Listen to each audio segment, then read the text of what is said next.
আসসালামু আলাইকুম ওয়া রাহমাতুল্লাহি ওয়া বারাকাতুহু। দর্শক বন্ধু, আজকের অন্য কোনো ভিডিও নয়, আজকে আপনাদের কাছে কি চাওয়ার জন্য একটা ভিডিও আপনাদের সামনে তুলে ধরেছি। আমি এখন এই মুহূর্তে দাঁড়িয়ে আছি একটা মসজিদের মধ্যে। এই মসজিদটা হচ্ছে একজন একটা গরিব এলাকার মধ্যেই মসজিদটা নির্মাণ করা হয়েছে। বহুত কষ্টের মধ্যে, খুব পরিশ্রমের মধ্যে মসজিদটা নির্মাণ করা হয়েছে। এই পাড়াটা খুব গরিব বললে মানা যায়, কারণ একটা আমরা প্রত্যেকে জানি গঙ্গাসাগর বলে একটা দ্বীপ রয়েছে, ওই দ্বীপের মধ্যে মসজিদটাকে নির্মাণ করা হয়েছে। অনেক পরিশ্রম, অনেক কিছু করা হয়েছে। করার পরে মসজিদটাকে ভালো করে দেখো একটু, মসজিদটাকে নির্মাণ করা হয়েছে।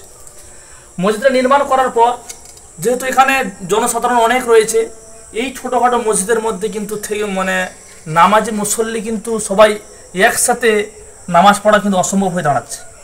তাই কিছু কিছু দাতা বা কিছু আল্লাহওয়ালা, যে আল্লাহর ভীতি, যে আল্লাহকে ভালোবাসার উদ্দেশ্যে কিছু মানুষ মসজিদের জন্য কিছু দান করেছেন। তারা চাইছেন যে মসজিদটাকে আরও বড় করার জন্য। তাদের দানে সম্পূর্ণ হচ্ছে না, কিছু কাজ অসম্পূর্ণ থেকে যাচ্ছে। তাই আছে কাজ নির্মাণ হচ্ছে। আমার সঙ্গে আসুন, আমি দেখাচ্ছি আপনাদেরকে। আছে কাজ শুরু হচ্ছে আমাদের এখানে। এই দেখুন, এখন বর্তমান এইগুলো কাজ, যেহেতু আমাদের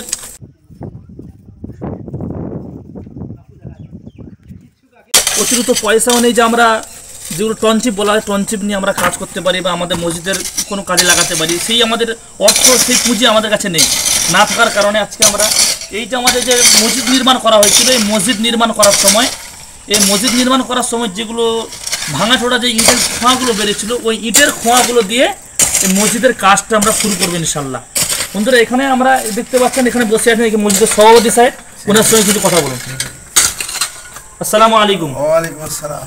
আমি বলছি, মসজিদটা নির্মাণ করতে তো আমি শুনেছি অনেক অতিরিক্ত কষ্ট হয়েছে। আমি চাইছি যে মসজিদটাকে, যেহেতু আল্লাহর ঘর, প্রত্যেকটা মানুষ নামাজ পড়তে আসলে যেন সে আল্লাহকে আরও বেশি আল্লাহকে ভালোবেসে ফেলে, সেরকমভাবে আমরা মসজিদটাকে তৈরি করার চেষ্টা করছি। আপনার কি রায়, ওইটা আপনারা একটু বললে ভালো হবে। চাইছি প্রত্যেকের সাহায্য চাইছি, এই আপনারা আল্লাহর ঘরের জন্য কিছু সাহায্য পাঠান এই নাম্বারে, খুব খুশি হব।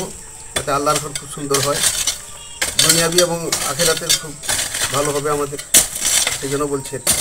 আপনারা প্রত্যেকেই জানেন যে দুনিয়া থাকাকালীন যে অর্থগুলো জমা করা হয়, সে অর্থ কিন্তু কারোর সঙ্গে যায় না। সঙ্গে কি যায়?